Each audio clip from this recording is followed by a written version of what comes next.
Assalomu alaykum yurtdoshlar. Mana bugun 4-aprel sanasi. Ko'chma do'kon seximizda do'konlarni qurish jarayonlari davom etyapti.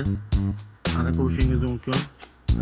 Bu do'konimiz 3x5 razmerda bo'lib, buni ham ichini pol qismlari bitgan, qator qismlariga denalar qilingan, devorlariga nasib bo'lsa mana bu o'sha sifatli denalar qilinadi. 2 qavat qilib pol qismi ham o'sha oldin aytib o'tganimdek rasmiy o'sha shuntoviy taxtalardan qilinadi.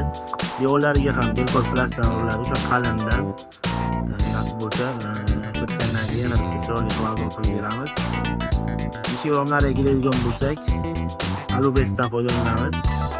Endi o'sha xaridorning xohishiga qarab xohlagan turdagi o'sha mahsulotlarni ishlatamiz.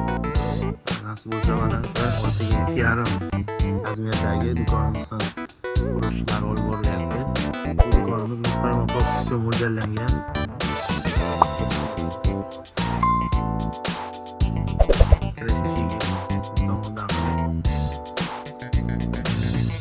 O'zingizga o'rnalari ancha katta va o'zingizni o'sha reklama bannerlaringizdan o'tga ham o'zingizga reklama ancha yaxshi bo'ladi. O'sha station polni o'ynadan bo'lgan.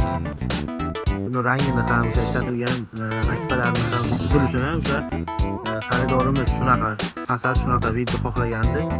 Shunaqa razmerda nasib bo'lsa ustalarimiz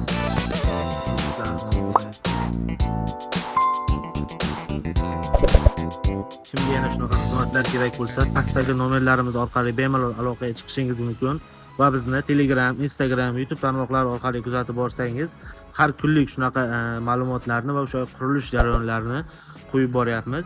O'shandan ko'rib, o'zingizga yoqqan stildagi do'konni nasib bo'lsa qurib bitkazib beramiz.